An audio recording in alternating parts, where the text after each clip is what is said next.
From today's TMJ4. This is breaking news now on your side. Heartbreak in the heartland. A killer tornado wipes out entire neighborhoods in Moore, Oklahoma, a suburb of Oklahoma City. The damage so widespread, rescuers barely knew where to begin. Hardest hit an elementary school where rescuers dug through the debris, finding many survivors, but tragically several dead. Frantic parents in shock. This house in flames after a gas leak or electrical fire. Dozens of commercial buildings flattened. You can't even guess what they were. This is the community hospital, badly damaged. Look at the cars swept from the hospital parking lot into the main entrance. The interstate blocked by the remains of a nearby apartment building. Total destruction as far as the eye could see. And this is what caused it all, a monster tornado that spared almost nothing in its path. And moments ago, the death toll climbed to 51. 20 of them are children. And they do expect that number to go higher. People are still trapped in the rubble at this hour. Charles Benson begins our look at the damage. Charles. And the worst of that damage appears to be at this local elementary school. We do know that that's where 20 children were found dead. Now, the search and rescue operation continues at this hour as they're trying to find kids who are still missing. And imagine this, the challenge right now is sifting through a 10-foot mountain of debris. The massive size of the tornado is both breathtaking and heartbreaking. It wiped out everything and anything on its way through Moore, Oklahoma. This cell phone owner captured the thrill of his life, but for others, it was terrifying. Plaza Tower Elementary was a direct hit. Children were buried under debris as parents rushed to the school to watch first responders search for their children. Sixth grader Brady describes the chaos at his school. It was just debris. There was just cars beat up. My mom was flipping out about her car. Are you doing all right, bud? I know this is pretty wild to take all in at one time. Have you had a chance to talk to your mom? Yeah, she was on top of me. She was able to be with me. Is she a teacher? Yeah. She's a sixth grade teacher as well. I mean, she was my fourth hour. Watch out. The search for survivors played out all over Moore. There's so much destruction, it's hard to imagine where to begin. So many people are in need of help. The view from above is best described as a war zone. Houses are on fire, cars are piled up, highways are covered in debris, entire neighborhoods wiped out. Those houses are gone. All there is just a concrete foundation, and the debris is somewhere northeast of here. Lando Height was taking care of horses when the tornado hit. Just like on the movie Twister, there's horses and stuff flying everywhere. You know, it's undescribable. His first instinct was to save the horses.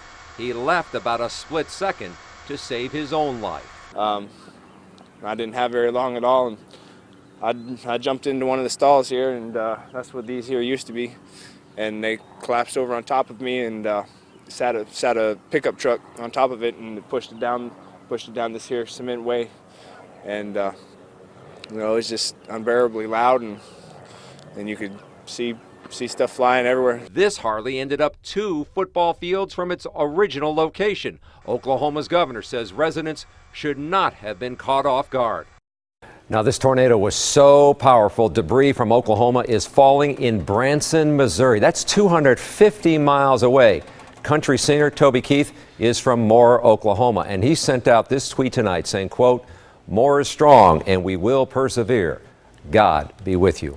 Mike and Carol. Just shocking. Thank you, Charles. Storm Team Chief Forecaster John Milan is here with more on the tornado and some rough weather that's headed our way. John. You remember back to Stoughton in 2005 when we were getting debris here from the Madison area, and that tornado was not nearly as big as this tornado. So there's these signs that you get when these big tornadoes are on the ground.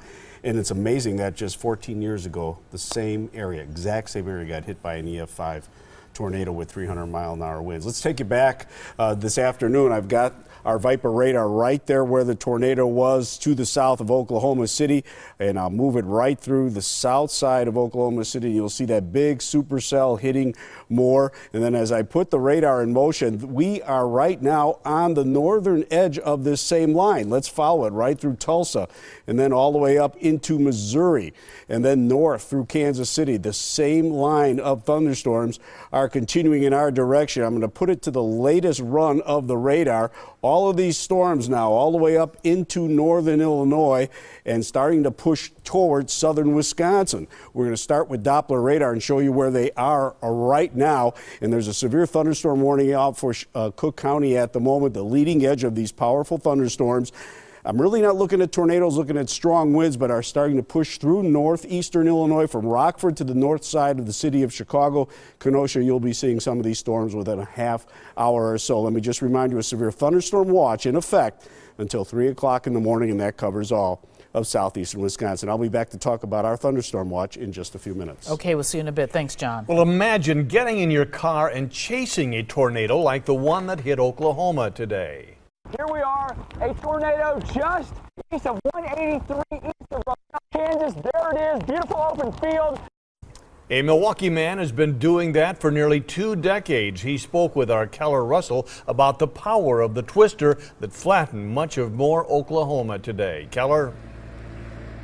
Yeah, Mike, when tornado sirens like this sound in communities across the Great Plains, Kenny Adams is on the road chasing and documenting the violent storms that often emerge, and he's done it numerous times in the very areas hit today. Kenny Adams guides novices in the chase of a lifetime. We are very familiar with the beast, so to speak. This is some of his home video of storms he's chased. He's been at it for 17 years. The Great Plains, there are millions of miles of nothing, and that is where we go out to chase, where we go out to see these unbelievable fascinations of nature. But when those storms cross paths with communities like Moore, Oklahoma, Kenny cringes. He knows too well the swath of destruction they leave behind. There is no way to deal with that much raw energy. Things will be destroyed and people will be hurt, and that's sad. Kenny believes the tornado in Moore appears to be what's called a wedge, wider than it is tall. There are many small subvortices, I'll call them mini tornadoes, that are embedded within that giant rotating mass. Those can be extremely violent. The pictures of the devastation in Moore show just how violent. It's destruction that's personal for Kenny. His tour company was among those tracking Monday's tornado. I'm sitting here wondering whether the motel that our guests fly in and out to join us on the tours, did that get hit? Did the restaurants we go to get hit? Did the guy who changes our oil for our tour vans get hit? Now, Kenny tells me storms like today don't make him second guess chasing them, and that safety is his #1 priority in the field.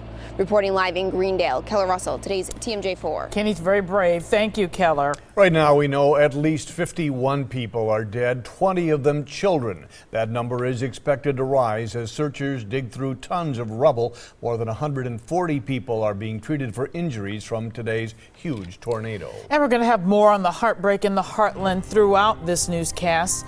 And watch for Brian Goddard's live reports from Oklahoma City beginning tomorrow on Live at 5. More news now. A 15-year-old